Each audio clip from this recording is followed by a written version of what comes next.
안녕하세요. 내 사랑. It's your favorite blue-eyed, green-eyed black girl. 저는 Elisha입니다, aka ENF2. And today is Thursday, so let's throwback Thursday. I would like to go back to my first and second Blab, which is really the start of all this new stuff in my life. It is when I first confessed my obsession of K-Pop, the KWorld. Almost everything South Korean entertainment, really. I would like to go back to that. The link will be in the description below. So let's do it. Hope you watched it or are watching it alongside this video to see the many ways I've changed, improved, and grown as a fangirl. First of all, being that I was using a laptop and moving all around as I was recording on the bed, and it was moving along with me. That was such a fail. This was only 6 months ago, but I was rewatching it. I was like, okay, Elisha, you can totally do better. And so, you know, with the help of Naoni and Yeondongsang, I slowly but surely am doing things and buying things to help me improve in my vlogging abilities, my video abilities, because we have a group channel on YouTube. Hope you follow it. It's Coco Culture. Coco spelled K-O-K-O, and culture spelled how you spell it in English. So far we have 3 videos up, this being December 24th, aka Christmas Eve. Merry Christmas to all that are watching this video. I have improved in a lot of ways. I've grown as a fangirl of K-pop, of K-entertainment. So let's just get into the details. Okay.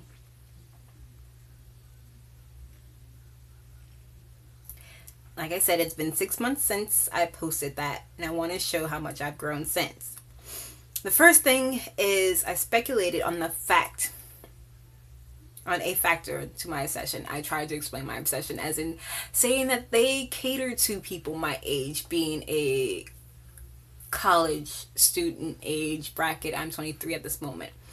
But my speculations were incorrect, because as I got further in within these 6 months of slowly educating myself in Korean, I'm sorry, I was looking the wrong way, in K-pop entertainment, I found out that they are trying to cater to younger kids, like really younger kids, like middle school age kids. And I understand now, because I don't have any oppas. I really don't. Like, a lot of guys, and you know, there's a lot of rookies coming out. I'm like really interested in the rookies, but they're all younger than me, so I'm like trying to not be all Nuna phase. I don't want to be a Nuna. I don't know, that's just my mind state. Like, I don't want to be older than the guy I like. So I really try to ignore a lot of the rookies, but their music is so good and they're so attractive. But yeah, like I said, they're trying to cater to younger people in Korea. But as the further west you go, I'm seeing more K-pop fans, fangirls, fanguys that are more around my age. So it seems like the more west you go, the older the fan base is, the audience is. But still, in Korea, their audience, or that they're trying to cater to, is middle schoolers. Middle schoolers going into high school. Also, next thing that I noticed is that I still have an obsession for the deeper, raspier voices when it comes to music, K-pop music, or rather, you know, just Koreans. Because when I'm watching my variety shows or the dramas, I notice I really like the lower tones and the raspiness. I don't know. It's just something I've found myself really liking. Maybe because I don't understand the language yet, and that sounds cute to me. What else have I noticed?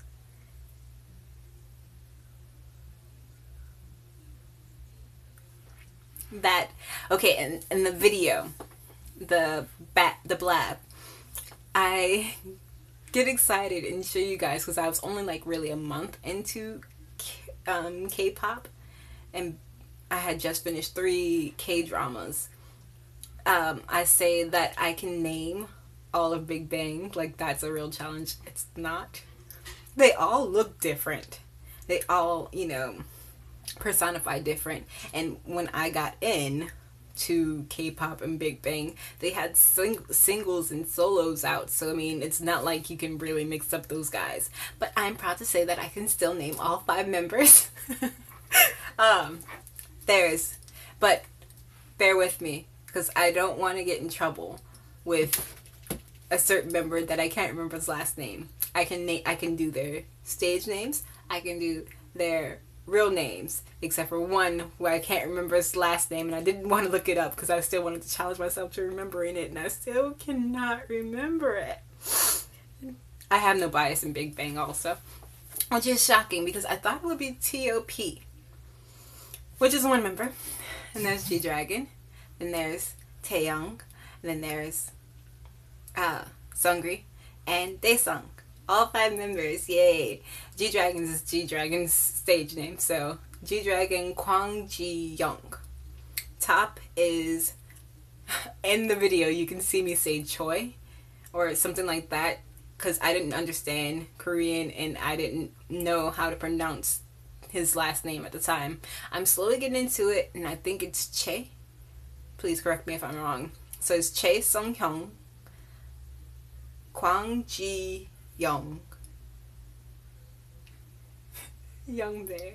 I don't know your last name. I'm sorry. Taeyoung is YoungBae. His real name is YoungBae, but Taeyoung is one of his stage names, and Seoul, as I said in the old video, is one of his stage names. Then there's Daesung, which is his stage name along with Delight, but his real name is Kang Daesung. His real name is Daesung, Kang Daesung. And there's Seungri, who is our maknae, and his name is Lee Sung-hyung. So there's 2 Sung-hyungs, Top and Seungri. Then I'm so proud of myself for naming them. I can name also, let's see who else I can name all the way through. I can name BAP, who I got obsessed with, and as you can see in my older videos, I did a 15-day count till their comeback because they were gone for a year or 2. I still haven't gotten that correct. They were gone for a long period of time, and they have finally made a comeback. And as they were making their 15-day count of November, 15 days of November, because they were coming back November 15th. As they were making their comeback, I was, you know, basically learning more about them and those 15 days and sharing what I loved about them. So I got them. There's 6 members to the group, so there's my bias, because I have a bias in this group. It's leader Bang Young-guk. Then there's Him Chan, John Up, Young Jae, Zello, and who am I missing? Daehyun, our main vocalist, Daehyun. See, I got all of them. I'm so happy that I know more than I knew back then. Who else can I name? I can name Infinite, who I also tried to get to learn little by little. As I'm growing in K-pop, I have found that I learn better by watching them interact with each other off of interviews or reality TV shows or variety shows. Basically, either when they're not all together or when their names are said repeatedly. So Infinite, that's 7 members. There's my bias, Dongwoo, Jang Dongwoo, Hoya, because that's Infinite H, and I loved Infinite H first. That's like one of my first intros into K-pop. Then there's leader Sungkyu. Then there's Sungyul. Then there's Sungjung Maknae. There's L, our visual, and Woohyun. Hey, that's three groups I can name. I'm so happy. I can also name 2PM. And I had to be maybe 2, 3, no. Had to be August or September of this year when I discovered that they are really manly men. Like, I was listening to their music and my cousin Naomi was always telling me about 2PM or Taekyung or Nick Kun, and I was watching them on variety shows and stuff like that. But I never realized that they, like, their concept as a whole is manly men. They are very manly, very attractive, very I'm sorry, excuse me. Excuse my purring. But they are just I love that. I don't have a bias in this group either, because it's so hard to choose. And maybe when I get to know them more than the 6 months, or rather like about 5 months, 5 to 4 months that I've actually really tried to get to know them, maybe I'll know them more than that. I would like really find a bias. But right now I have no bias in 2PM. I don't think I'm ever gonna really have a bias in Big Bang. But in 2PM I already named Taekyung, Nick Kun, Chan Sung, Woo Young,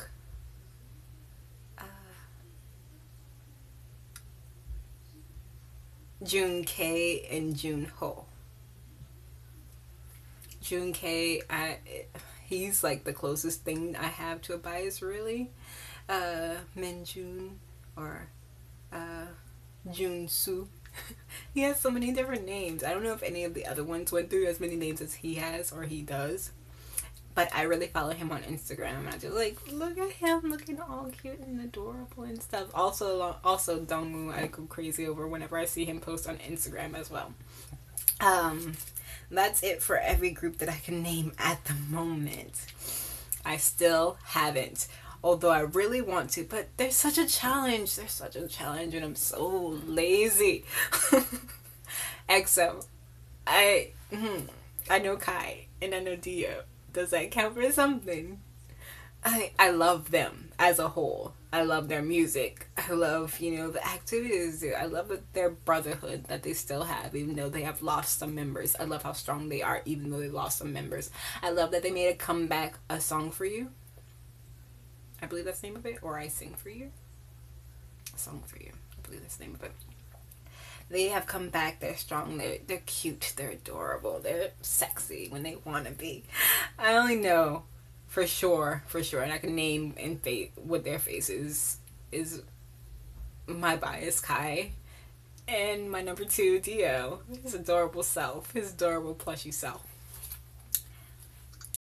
Going along the lines and staying with the same script of my first 1 and 2 videos, I started saying that I grew up watching subtitles, and the only reason I had subtitles on when I was watching TV, even though it was English, was so that if I don't understand what they say, like their mumbled dialogue or whatever, or the person's not facing the camera type screening, the only reason I had the subtitles on was just so I can know what they said at a certain point. So I was really watching the show, not really reading the subtitles. And I've grown to stop using subtitles, but now that I'm into the K-pop world, K-drama world, I've gone back to subtitles. I was lazy at first and didn't really want to do that. That's why whenever Naomi always said, watch this drama or watch this drama, I was like, oh, that means I have to read subtitles, which also means I won't really be watching the show, because I'll be reading the subtitles more than looking at the reactions of the characters or the action that's going on or the coloring and everything like that. So I was really inwardly protesting against it, but after I started getting into it, the challenge of reading fast wasn't really there anymore. In fact, you don't really need to read all the words to get the gist of what's going on. I just really always wanted to know word for word what they were saying. So that slowly dissipated that need for wanting to know exactly what they're saying. And my reading, of course, hasn't improved. I love reading. I read all the time. It's just that my reading speed has yet to improve, no matter how hard or how often I try to improve it. So with subtitles, I think I've gotten over the whole I have to read them, but I do hate that they sometimes go over people's faces. Like when I'm watching K-dramas on my phone on Drama Fever, and the subtitles are like all the way to right here. You can't really see the person's face. That's really aggravating. But sometimes I'm looking at the subtitles, and sometimes I'm looking at the actual action and the expressions on the characters' faces. So I'm kind of over that. But also, since getting into K-dramas and variety shows and such like that, I really want to learn the language. I'm attempting to learn the language right now. I'm trying to use it in everyday conversation as well. And in my old video, the Blab 1 and 2 mostly, I said that I'm not gonna learn Korean until after I learn Japanese. But my views on that have definitely changed because my obsession has grown with Korean, and now it seems that Japanese has slid down in the factors and the need to learn it, even though I do have Rosetta Stone to learn it. And I mean, I have access to this Rosetta Stone. It's just I'd rather learn Korean first because I'm more obsessed with it. And I'm attempting to get to Korea within the next year. So learning Korean to me seems more of an importance than learning Japanese. Focus. Stay focused. Stay focused. Anyways, okay. Sounds I love. Getting started with Big Bang and EXO, of course I'm still in love with their sound, but as I started to venture and explore more K-pop, as in popular music, not having to have a poppy sound more likely, I found that I really am a more of a BAP type sounding girl or a VIX type sounding girl. They don't always have poppy songs. They're more alternative music to me. If we're gonna get into, you know, what I listen to or what I grew up listening to at home, because it wasn't K-pop, it was more alternative music, and I think BAP and VIX and people like that satisfy that need for that. Although I also did grow up on R&B, so some of these R&B type people and R&B and hip-hop-ish type peoples like Infinite H and BTS really filled that void too. So there's things I really needed a void for, but I was never that into poppy music, poppy preppy music. So most times the sound I look for isn't really that.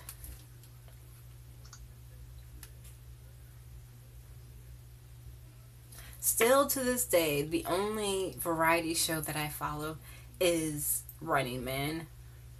And I got from episode 1 to 240 something via Drama Fever's YouTube page before I had to start watching them on Drama Fever's actual website / app on my phone, because I wanted to explain that I was watching it all on YouTube before I started watching it on Drama Fever. And Drama Fever has just now, I want to explain and, you know, broadcast to everyone, they have just now gotten like 1 through 99, episode 1 through 99 on Drama Fever's website.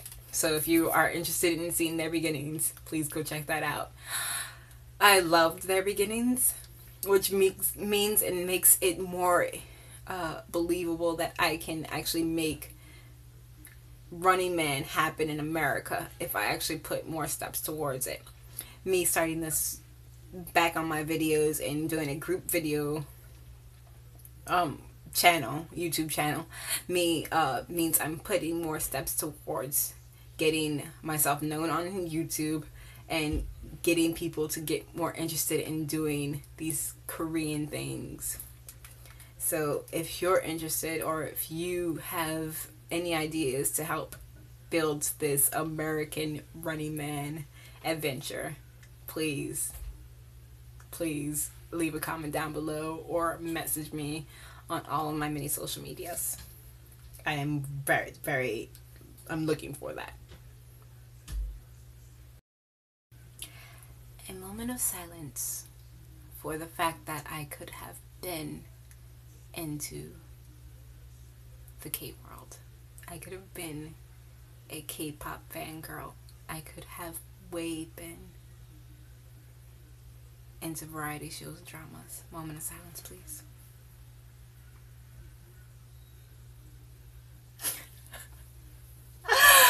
Oh, it's so depressing that I could have way been in it. I could have been in it way long ago. Aside from Naomi recommending me being in it, she basically kind of told me to be in it a year ago. She's been in it for 2 years.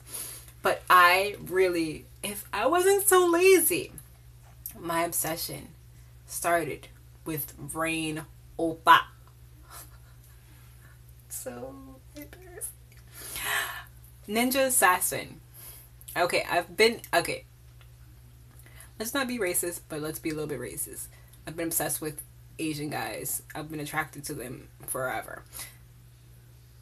Especially because, you know, anime and then Japanese things. Then I see Rain on Ninja Assassin and I'm like, oh my gosh, I love him. I literally was like, oh my gosh, oh, he's gorgeous. And then I found out that he doesn't speak English, and I was like, oh wait, he's Korean? Oh, he's not Japanese. And then I stopped. Oh, why? Where?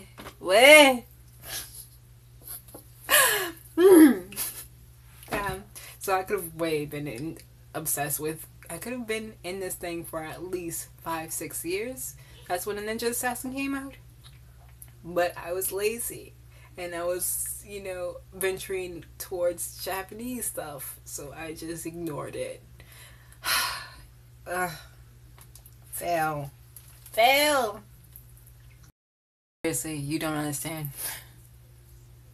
Rain was my gateway into this thing. Like, I could have been into K-pop so long ago. What?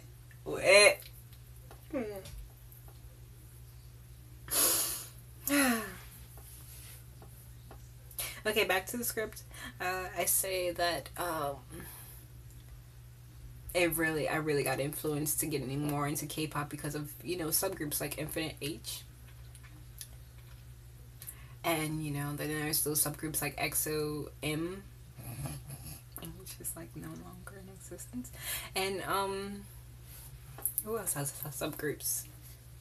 Well, there's so many subgroups, and I feel like that's way more advanced than Western boy band music groups, because a lot of boy bands stopped because they broke up, when in all actuality they could have just, you know, took breaks, subgrouped, and, you know, did their thing as subgroups, because, you know, some people in the group still wanted to do music together. So like, why don't you still make music together? What's stopping you?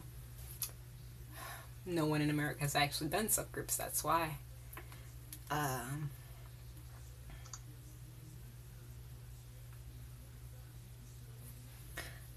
Okay, and last thing I said in that video was going back to American Running Man. If anybody's interested, like I said earlier, please leave a comment down below or message me on my many social medias. I am on Instagram, I am on Facebook, I am on Twitter. ENF2_ on Twitter, ENF2 on Instagram, Elisha Fisher on Facebook. Please don't bombard me on Facebook. Jepa. I want to share more of my biases with you guys, but you can go look at the bias battle that Coco Culture has now posted. You can also check out songs of 2015 that we all were saying gave us feels. Please go check all of that out on Coco Culture. Their link will be in the description below. Anything else you want to hear from me, please leave a comment. Please message anything. all of it. I'm ready for it. Although the lighting has definitely died down on me, today is another day to do better. I'll do better. You do better. 사랑해.